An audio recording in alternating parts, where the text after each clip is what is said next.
Hey everybody, today we're going to show you where to find all 7 shrines here in chapter 6 of Black Myth Wukong, so let's jump into it. So starting from the beginning of chapter 6, the first shrine is really easy to get to and you can't miss it. It'll be along the main path. There's not any other directions to go, so you can't really get lost on this one. So just follow the main path all the way up the mountain. Keep in mind that there's no enemies that you see on the screen here, but when you first start off in chapter 6, you will fight a lot of enemies that will spawn in along the way. But based on having decent weapons and having good armor at this point in the game, you shouldn't struggle with it at all.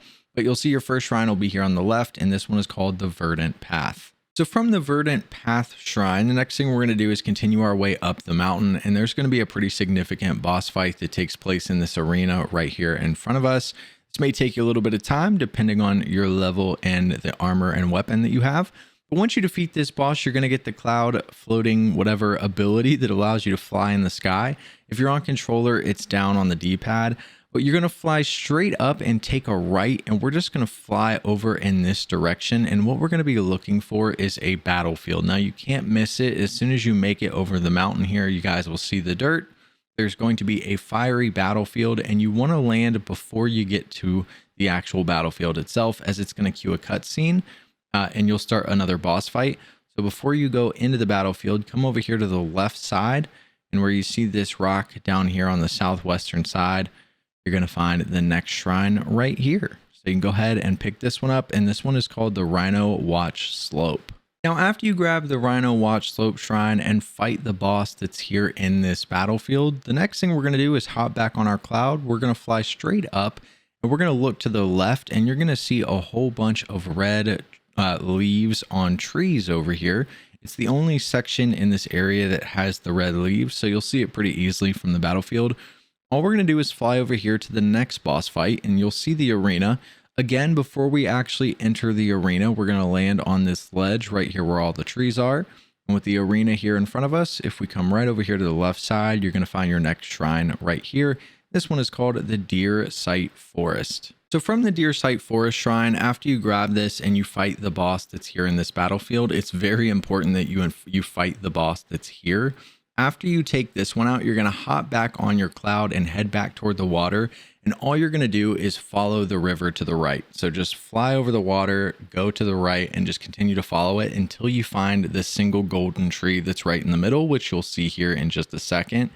One thing that's important to note is that there is a significant boss fight at this tree after you grab the shrine. However, it will not spawn until you defeat the boss that we showed you at the previous shrine, which is the deer.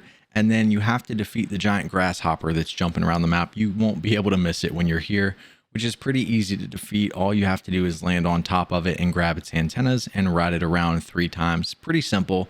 But once you make it to this tree, you can grab the shrine here, and then the little pig guy that's following you around in the story, you can interact with him and you'll be able to do the boss fight that takes place here at this shrine. But this one is going to be called the Mantis-Catching Swamp. Now, from the Mantis-Catching Swamp, once you've defeated all the previous bosses, we're going to look to our right facing the shrine, and then we're going to hop on our cloud, and you're going to see this dead tree up on the mountainside. We're just going to fly towards that. And if you go past it and take a left, you're going to see the entrance to what looks like a little cave and a waterfall. At this point, it's going to make you get off of your cloud, and all we're going to do is make our way into the waterfall. And to do that, we're going to go up this pathway right here, and then take a right, and then all you're going to do is jump down. So you'll be able to like jump into the waterfall here, and this will reveal the secret path behind it.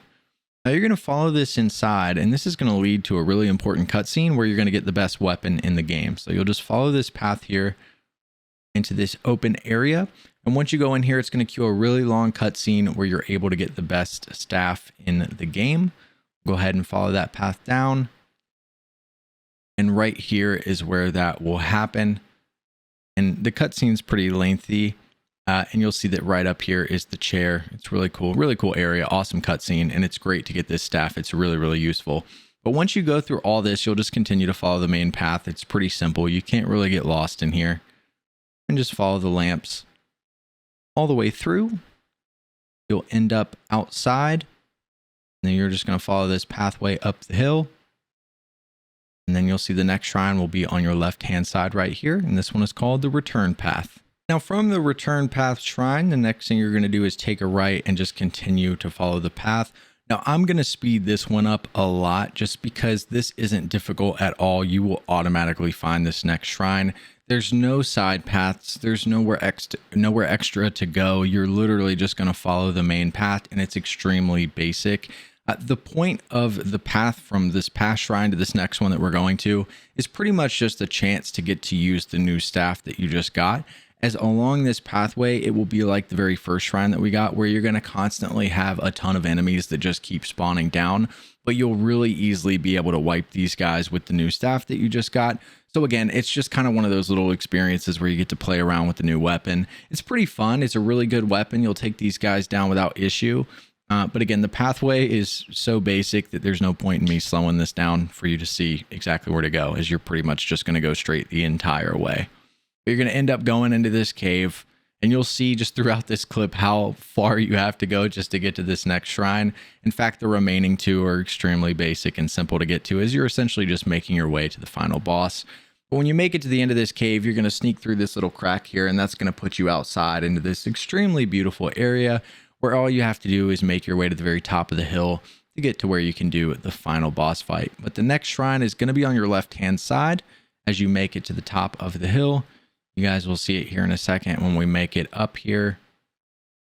It's going to be right here by this bush, and this shrine is called the Peak of Innocence. Now, the seventh and final shrine for chapter 6 is going to be at the top of the hill. You guys will come up here and you will see that you'll get a cutscene if it's your first time, and then you'll be able to interact with the stone.